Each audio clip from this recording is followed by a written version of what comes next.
तो है गाइस, स्वागत है आपका इस प्यारा से प्लेटफॉर्म एसएसएफएल। आई होप आप लोग अच्छे होंगे। तो लास्ट लेक्चर में हम लोगों ने थ्योरी कॉन्सेप्ट पूरा फंक्शन का समझा था। वहाँ पे हम लोगों ने समझ लिया था कि फंक्शन किस तरह से वर्क करता है और इसका क्या यूज है, और पैरामीटराइज फंक्शन क्या होते हैं, रिटर्न टाइप किस तरह से यूज किया जाता है। ये सारी चीज़ें हम ऑल ओवर कॉन्सेप्ट समझ लिया है। अगर आप लोगों ने वाला लेक्चर नहीं देखा है तो पहले उसे देखें, फिर बाद में आप कोडिंग करेंगे तो ज़्यादा अच्छे से इसे समझ पाएंगे। तो आज की क्लास हमारी पूरी कोडिंग की होने वाली है। तो सबसे पहले अपना मैं एडिटर ओपन कर लेता हूँ। मैंने लास्ट लेक्चर से बता भी दिया था किस तरह से एडिटर ओपन करते हैं, तो मैंने ऑलरेडी यहाँ एडिटर अपना ओपन कर लिया है। तो आप भी इस तरह से एडिटर अपना ओपन कर सकते हैं, जिसमें एक साइड पे यहाँ पे कोड लिखा हुआ है और दूसरे साइड पे यहाँ पे हमारा आउटपुट स्क्रीन ओपन है। ठीक है, तो किस तरह से यहाँ पे कोड को लोकल होस्ट फिर यहाँ पे फोल्डर पे जाते हैं, फिर उसे फाइल ओपन करते हैं। मैंने सारी चीज़ें मैंने लास्ट लेक्चर में बता दी है। यहाँ पे बार बार वो सारी चीज़ मैं डिस्कस नहीं कर रहा हूँ, आप लास्ट लेक्चर देख सकते हैं। और अब यहाँ पे हम बात करने वाले हैं कि ये फंक्शन क्या होते हैं, फंक्शन का कोड किस तरह से लिखा जाता है। तो लास्ट लेक्चर में हम लोगों ने ये सारी चीज़ें की थी, कंडीशनल स्टेटमेंट समझा था। अब यहाँ पे हम लोग समझने वाले हैं फंक्शंस। क्या समझने वाले? फंक्शंस। ठीक है, अब यहाँ पे फंक्शन के लिए सबसे पहले आपको क्या करना होगा, फंक्शन क्रिएट करना पड़ेगा।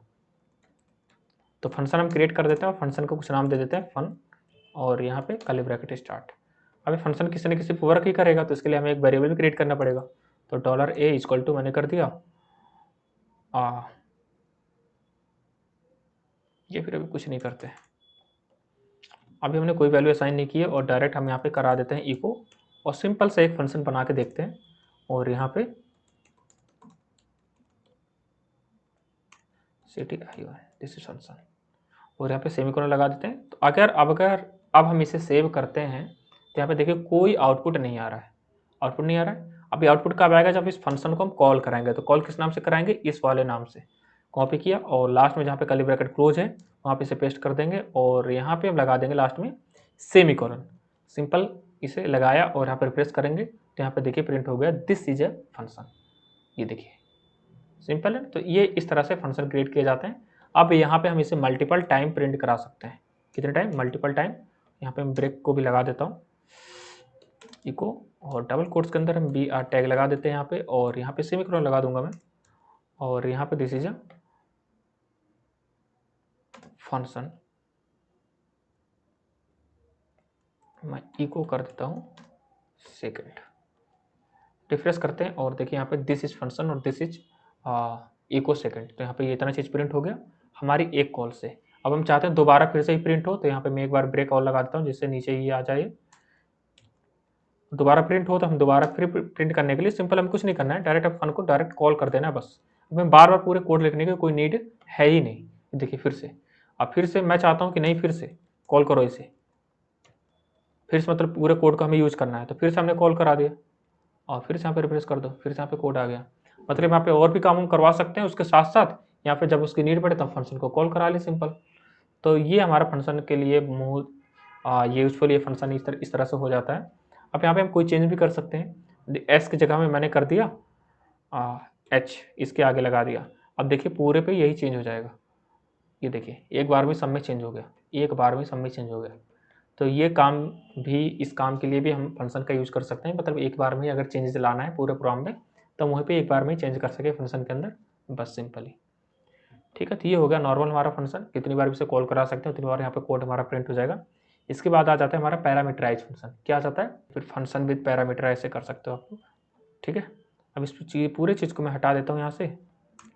तो यहाँ पे सबसे पहले हम फंक्शन अपना क्रिएट करेंगे, और यहाँ पे फंक्शन का नाम रख देंगे फन, और यहाँ पे कर्ली ब्रैकेट स्टार्ट किए, और यहाँ पे हम यहाँ पे कुछ वैल्यू देने के लिए हम यहाँ पे वेरिएबल क्रिएट कर लेंगे। तो यहाँ पे हो गया $a, $b, हमने इतना ले लिया, और यहाँ पे अब हम इसे सम करा देंगे। सम करा दिया तो मतलब इसका मतलब सम कराने के लिए हमें $a प्लस $b लिखना पड़ेगा, और यहाँ पे हमने इसे सम करा दिया। लेकिन अब वैल्यू कैसे आएगी? तो यहाँ पे फन के अंदर हमें वैल्यू देनी पड़ेगी।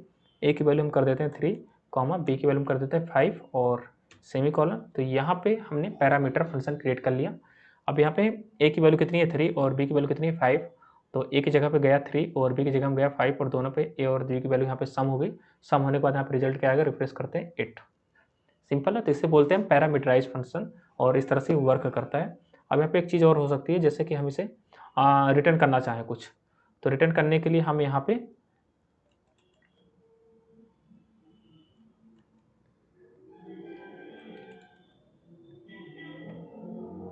एक डॉलर वी नाम का एक वेरिएबल बना लेते हैं और यहाँ पे हम लोग क्या कर लेते हैं,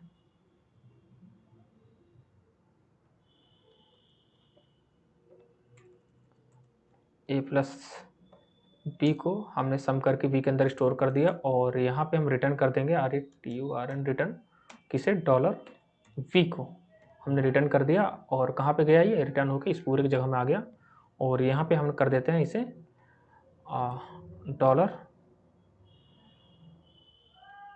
एस इक्वल टू पे स्टोर और यहाँ पे हम क्या कर देते हैं, इको करा देते हैं किसे, डॉलर एस को, सेमीकोलन।